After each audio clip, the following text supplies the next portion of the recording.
Hello dear friends, welcome to our YouTube channel English tuition.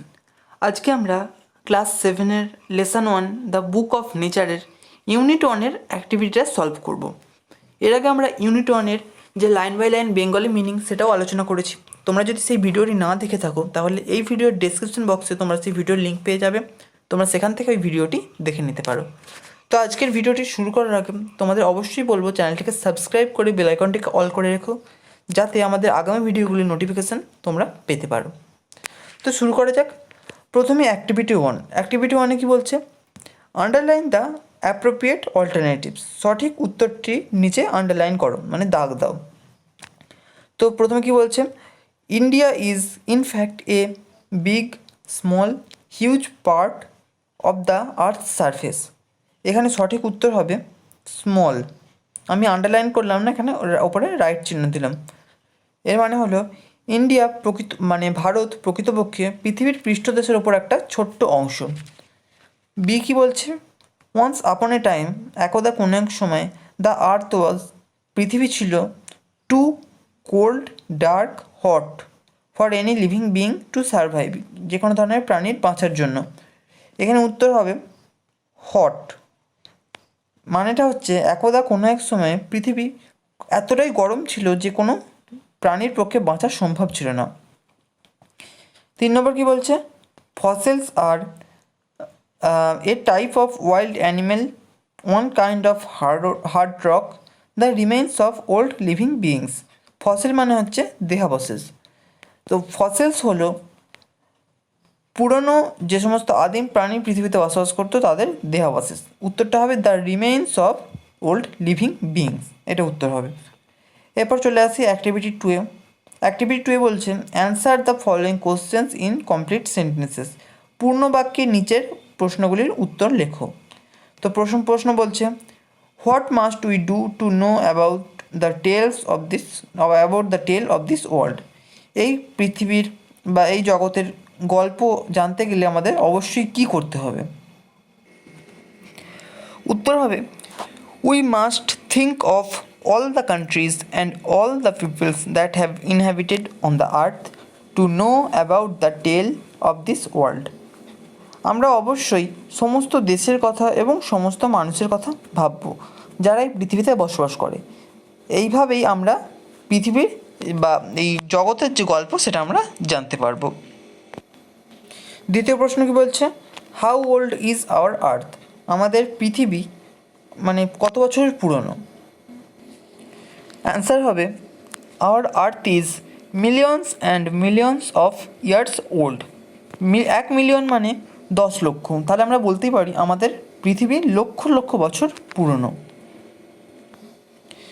তৃতীয় প্রশ্ন কী বলছে? Who roamed the earth before the arrival of human beings. মানুষের আসার আগে এই পৃথিবীতে কারা ঘোরাফেরা করত? উত্তর হবে only animals roamed the earth before the arrival of human beings. শুধুমাত্র প্রাণীরাই এই পৃথিবীতে ঘোরাফেরা করত মানুষের আসার আগে। এবার চলে আসি অ্যাক্টিভিটি 3-তে। অ্যাক্টিভিটি 3-তে কী বলছে? Fill in the blanks with suitable words from the text. নিচের শূন্যস্থানটা সেগুলো পূরণ করো যথোপযুক্ত শব্দ দিয়ে। The first letters of the words are given, এবং যে ওয়ার্ডগুলি হবে তাদের যে প্রথম লেটারটি হবে সেটি দেওয়া আছে। তো শুরু করা যাক। প্রথমে এতে কী বলছে? As a subject dash is quite interesting. এখানে হবে হিস্ট্রি। এইচ দেওয়া আছে, HISTORY, হিস্ট্রি। মানে একটা সাবজেক্ট হিসেবে ইতিহাস যথেষ্টই গুরুত্বপূর্ণ বা আকর্ষণীয়। বি কী বলছে? We have good relations with our neighbouring. এখানে হবে কান্ট্রি। সি দেওয়া আছে, COUNTRY, কান্ট্রি। আরেকবার বলছি, COUNTRY, কান্ট্রি। মানে আমাদের নিজেদের যে প্রতিবেশী দেশ তাদের সঙ্গে ভালো সম্পর্ক আছে। সি কী বলছে? Plants need air, water and sunlight to, এখানে হবে গ্রো, GROW, গ্রো। মানে যে সমস্ত চারা গাছ তাদের বাতাস দরকার, জল দরকার এবং সূর্যালোক দরকার টু গ্রো, বেড়ে ওঠার জন্য। ডি ক্যান ইউ, এখানে হবে imagine. Can you imagine how big the universe is? তুমি কি কল্পনা করতে পারো এই মহাবিশ্বটা কত বড়? ইমাজিন, ইমাজিন বানানো হচ্ছে IMAGINE, ইমাজিন। আমি বলে বলে যাচ্ছি বানানগুলো, তোমরা একটু নোট করে নিও। তারপর কি বলছে, you should dash regularly if you want to be a good student. এখানে হবে study, you should study, STUDY, you should study regularly if you want to be a good student. তোমার নিয়মিত পড়াশোনা করা উচিত যদি তুমি একজন ভালো ছাত্র হতে চাও। অ্যাক্টিভিটি 4-এ চলে আসি। অ্যাক্টিভিটি 4-এ বলছে make meaningful sentences with the following words. নিচে যে সমস্ত ওয়ার্ডগুলি বা শব্দগুলি দেওয়া আছে সেগুলি দিয়ে অর্থপূর্ণ বাক্য রচনা করো। প্রথমে আছে ইন্টারেস্ট, ইন্টারেস্ট মানে হচ্ছে আগ্রহ। তারপর আছে সারফেস, সারফেস মানে পৃষ্ঠদেশ। তারপর আছে ইনহ্যাবিটেড, ইনহ্যাবিটেড মানে বসবাস করা। এখানে ইনহ্যাবিটেড পাস্ট টেন্সে দেওয়া আছে, TED পাস্ট টেন্স আছে।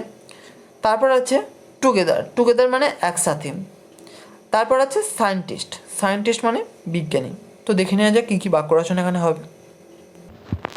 প্রথমে ইন্টারেস্ট, ইন্টারেস্ট দিয়ে হবে I have a great interest in history.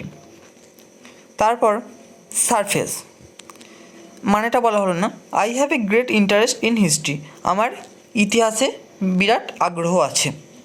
তারপর surface, the surface of the earth is like an Apple, মানে পৃথিবীর পৃষ্ঠদেশটা একটা আপেলের মতো।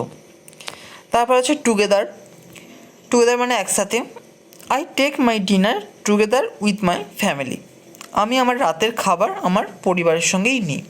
তো তোমরা এই পেজটার স্ক্রিনশট তুলে নিতে পারো, এছাড়াও তোমরা এগুলিকে নোট করে নিতে পারো।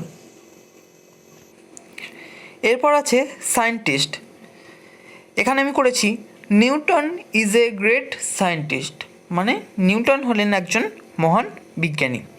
তো এখানেই আমাদের যে অ্যাক্টিভিটি 4 শেষ হচ্ছে। তো আমরা আগামী ভিডিওতে পরের পার্টগুলো করব। আজকে এই পর্যন্তই। আমাদের সঙ্গে থেকো এবং আমাদের চ্যানেলটিকে অবশ্যই সাবস্ক্রাইব করো। Thank you.